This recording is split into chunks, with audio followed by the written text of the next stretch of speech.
दोस्तों ये lab assistant Jharkhand का 1 तारीख का पेपर है जो हमारा था, जिसमें से 73 क्वेश्चन बता चुके हैं। आज 74 क्वेश्चन। अब देखिए, एक दिया था कि एबीए हार्मोन का जो फंक्शन होता है किसमें होता है, seed, dormancy and senses, both option करके था। ये हमारा सही था। टिश्यू कल्चर में क्या प्रयोग किया जाता है, एक्स प्लांट का प्रयोग किया जाता है। हेरिडिटी था, transfer character one two another की बात किया जाते हैं, हेरिडिटी कहते हैं।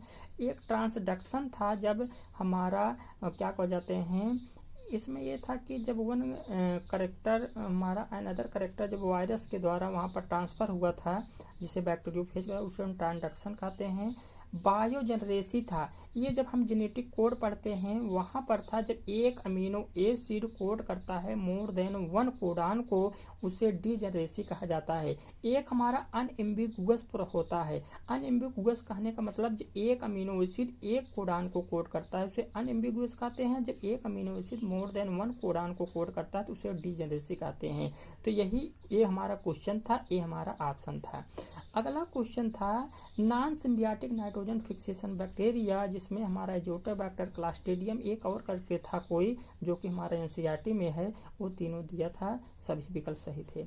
सिम्बियाटिक नाइट्रोजन फिक्सेशन बैक्टीरिया था, राइजोबियम भी।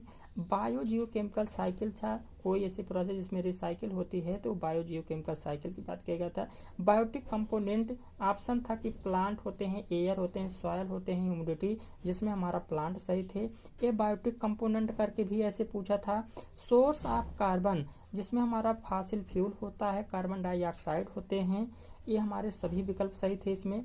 यूट्रिफिकेशन दिया था, किससे संबंधित होता है, वाटर पॉल्यूशन से होता है कि सॉयल पॉल्यूशन से होता है कि साउंड होता है, तो इसमें वाटर पॉल्यूशन से संबंधित होता है, क्योंकि यूट्रिफिकेशन क्या होता है, जहाँ ये हमारा वाटर में होता है, जहाँ पर हमारा न्यूट्रिएंट बहुत अधिक मात्रा में पाया जाता है, वहाँ पर जीव भी बहुत अधिक मात्रा में पाए जाते हैं, जिससे वहाँ पर ऑक्सीजन की कमी हो जाती है और उसी को यूट्रिफिकेशन भी कहा जाता है।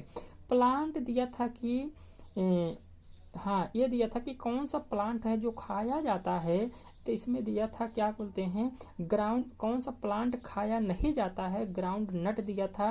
टी लीफ दिया था, रबर दिया था, एक ऑप्शन और था, इसमें हमारा रबर सही था।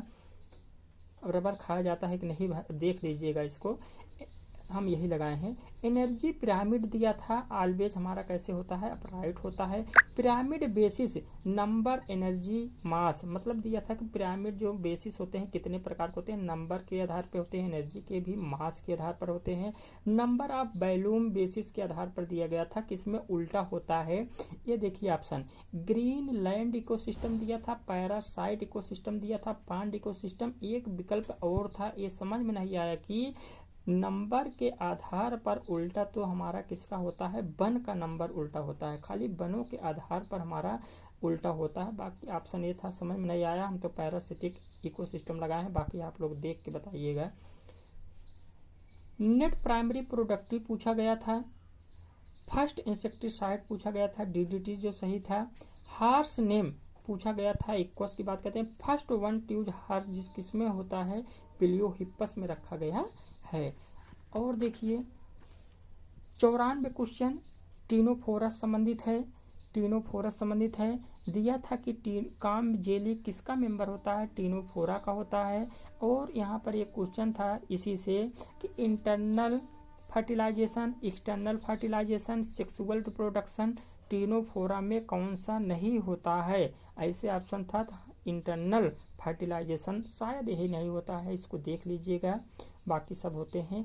इनर मास सेल जो कि ट्रोफोब्लास्ट से संबंधित होता है, जब हम एम्ब्रियोजेनेसिस पढ़ते हैं वहाँ पर मिलता है। तो लगभग 96 क्वेश्चन, ये जो हमारा इतना हमें क्वेश्चन याद था, जिसका हम एक पन्ने में लिख लिए हैं। बाकी आप लोग कमेंट में ज़रूर बताइएगा अगर कोई क्वेश्चन गलत हो। इतने क्वेश्चन हमें याद थे, किताब हमने उल्टा तुरंत लिख लिया। बाकी कुछ क्वेश्चन 15-20 ऐसे 20 क्वेश्चन ऐसे थे जो रच के हाई लेवल पर थे, थोड़ा जिसे याद नहीं हो पाया है। बाकी कुछ क्वेश्चन है जो याद है लेकिन उसका विकल्प नहीं याद है। धन्यवाद।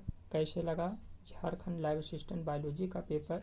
अगर हमको भी पहले कोई ऐसे बता देता तो हमारा पेपर थोड़ा और अच्छा हो सकता था। धन्यवाद।